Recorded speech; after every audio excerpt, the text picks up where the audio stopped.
Сәлем балалар, келіңдер, қызықты оқиға тыңдайық.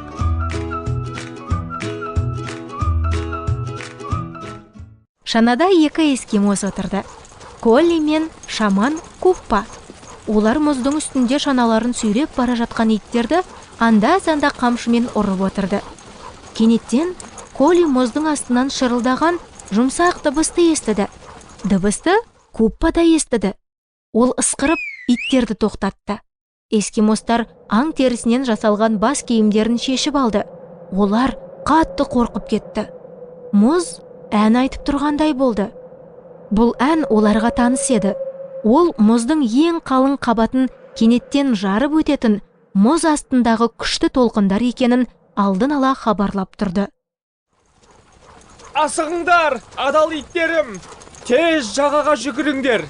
Күшті толқындар жақындап келе жатыр! Біздің өліп кетуіміз мүмкін! Колли, ана жақтағы шананы көріп тұрсың ба? Олар есінен танған шығар! Олар толқындарға қарай бара жатыр ғой! Біз оларға ескертуіміз керек. Олар сол шанаға жақындағанда, Куппа оның үстінде эскимостардың қаласынан келген елші қызметшілерді көрді. Ол оларға қауіп туралы ескертпеді, өйткені ол оларды және олар үнемі бәріне айтып жүретін Исаны жек көрді. Куппа мен Колли Канаданың Найн жағалауына аман-есен жетті. Барлығы жақсы аяқталды. Ал біз көрген адамдар ше? Олар өлуі керек. Енді олардың Исасы бізге өзінің құдіретті толқындардан күшті екенін көрсетсін. Ха-ха! Екі эскимос мұздан игло үйшігін салды. Содан кейін Куппа өзімен бірге итбалық терісінен тігілген тонды алып, шағын дүкенге барды. Дүкен сатушысы елші қызметшінің әйелі еді. Мен мұна тонды мылтыққа айырбастағым келеді. Бізге тон керек пе, әлде жоқ па, соны білмеймін. Күйеуім қайтып келгенше, осы жерде күте аласың. Ол қайтып келмейді. Мұны мен не айтқан келеді? Күшті толқындар жақындап келе жатыр. Анау күшті толқындар ма? Әйел Шаманға үрейлене қарады. Ол терезені ашқанда, әйел мұздың қорқынышты әнін естіді. Куппа, сен неге күйеуіме ескертпедің? Не үшін? Оған Иса көмектессін, егер оның қолынан келсе.